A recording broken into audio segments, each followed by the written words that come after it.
Hi guys, I was going to say found this. I mean, I knew where it was. Keep it by the front door on a window ledge in case I need a light outdoors for any reason.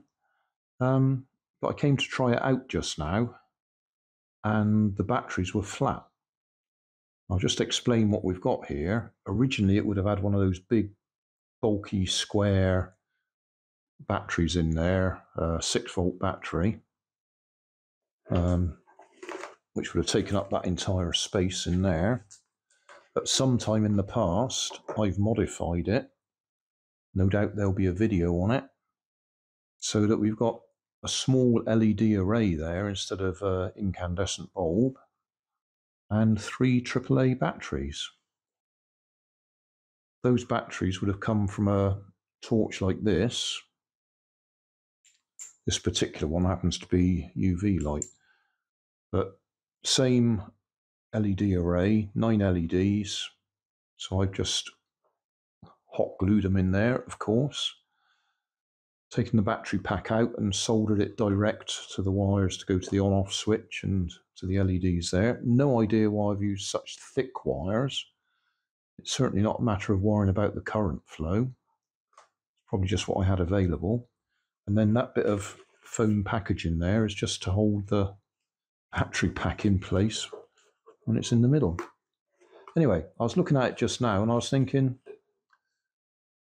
it would be nice if I had rechargeable batteries there. I do have some AAA rechargeable batteries, but then I thought, well, 4 AAAs, that's 4.5 volts. It will probably run off one of these power banks that we used to get from Poundland for £1. They don't do them anymore, but I've got quite a few in stock. So if we just turn that on so we know it's on, then pop a battery out, and then go across.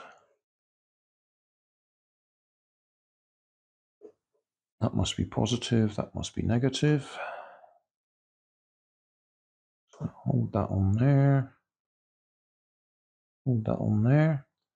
So yeah, it should run quite happily off that power bank. That power bank will still fit in my bit of padding there, okay. But we can just recharge that properly. So what I want is a connector, well, a USB plug like that. I could use this one. It's just a handy one that I've got, that I've stripped the wires out. I've got another one here anyway that I've also cut up at some time or other. I was just wondering if I cut the back here, whether I can actually get in and solder connectors directly onto the back end of the plug. Solder those wires directly on. That would be handy if I can do that. So I think I'll get a knife and see if I can cut my way in there. I trimmed the USB plug right back so we can get to the contacts. I've soldered the positive on, and we'll solder the negative on.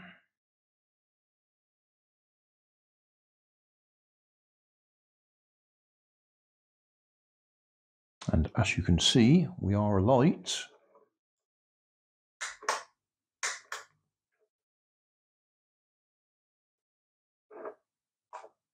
So that's it, basically. What I will do is put hot glue over here now to strengthen it.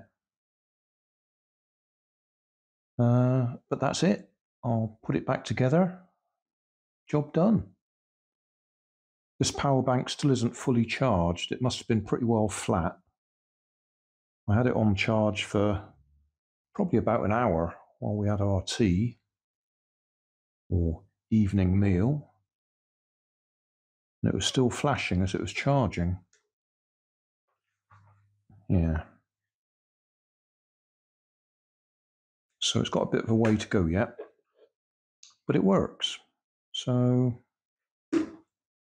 say that will still fit in the middle of there.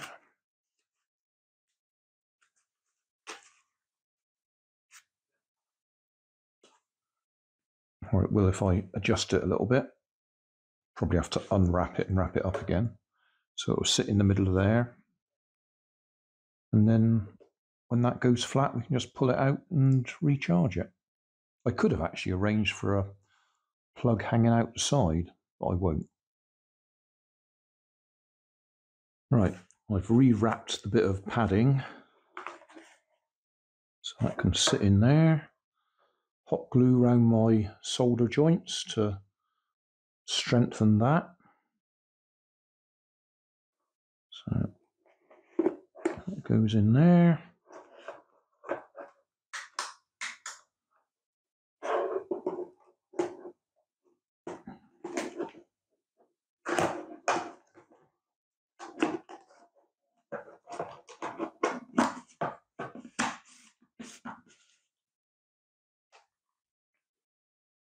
There we are.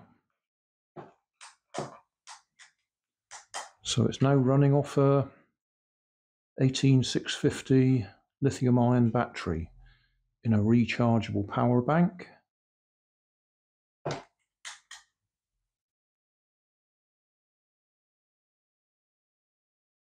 Of course, I could have just kept the little torch, but this is handy. You can sit it down, whereas the little torch would be rolling around on the floor.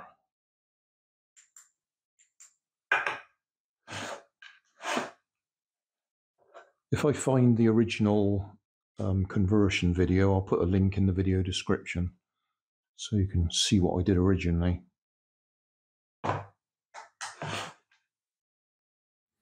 Thanks for watching. If you want more information, check down below in the video description. If you like this video, you might like this one up here. And if you want to subscribe, you can check out my channel over here. Up here is my latest video on my channel, and down here is a video playlist associated with the video you've just watched. Thanks again for watching.